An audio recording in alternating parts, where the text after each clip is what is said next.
Love Live is many things. It can be goofy, it can be charming, and at times, even emotional. However, there's a point in Sunshine's first season that strays from these main aspects and becomes something that the series never had before, or to date would again. Unsettling. Sure, there's plenty of points in the series where you know something's going to happen, but most either are heavily foreshadowed personal character arcs, or various plot points. What I'm referring to is something that goes beyond the usual suspense, and gives the audience a genuine feeling of discomfort. The scene in question is from episode 8 and ties heavily into Chika's character arc. Before we can actually discuss the scene, we have to understand the moments that led up to it. Towards the beginning of the episode, we get a hint that things aren't going too well, with the group's clear bafflement by Saint Snow and the fact no PV was even shown for them. Afterwards, we see everyone standing around in the big tower overlooking Tokyo. We see Chika holding a tray of ice cream, but her facial expression is anything but happy. Despite this, we see her run in and encourage them to try some with a smile on her face. The group talks about the fact they didn't win for a bit, Chika trying to be optimistic and encourage everyone. We see this pattern throughout the episode, getting the feeling that her words are fairly hollow. The next scene, as I'm sure you know by now, is the scene they discovered not a single person voted for them. The initial shock is even enough to make Chika stagger. Sarah telling them it's best for them to give up on Love Live only adds another weight to her frustrations.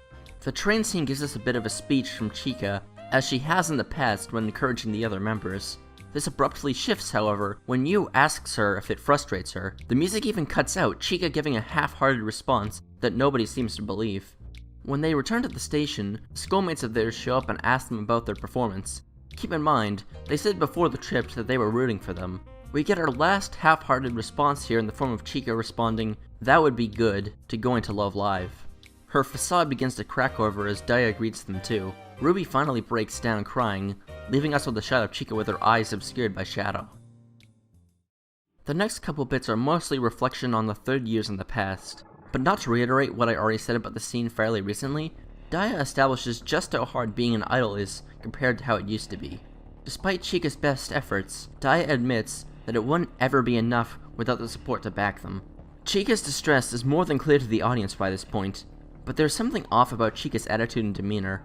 From what we know about her, she's always been open about how she felt, encouraged the others, and was blissfully ignorant of how hard being an idol would really be. Chika during this episode has been strangely distant from the viewer.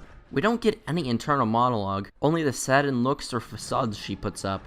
This only gets emphasized further when she doesn't even respond to Yu, her best friend, when she asks if they're giving up. She doesn't respond to Riko either, who, given her mother's comment, was most likely standing outside for a long period of time hoping to talk to her. Transitioning to Chika, we see her roll off the bed and reach up towards her Muse poster.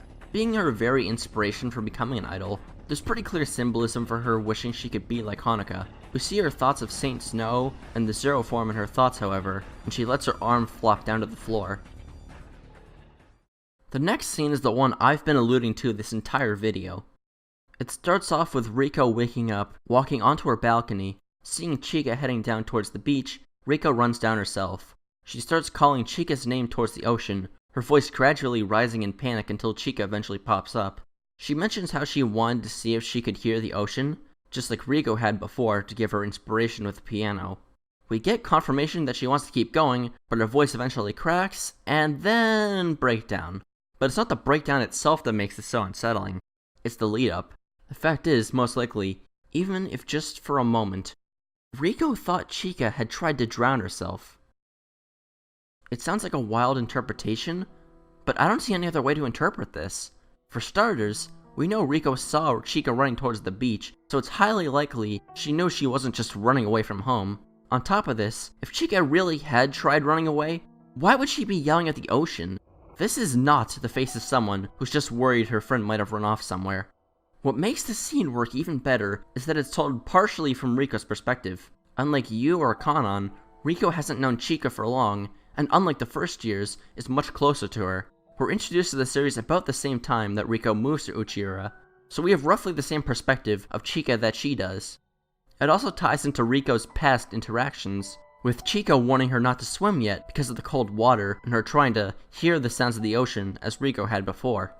It further cements that she's grasping at straws, trying to find an answer like she had in the past. What makes this scene really unsettling is the fact that something like suicide is almost played off like the usual goofiness of the series. Chika just kind of pops out of the water anticlimactically. It's like an unnaturally dark and twisted version of their usual antics.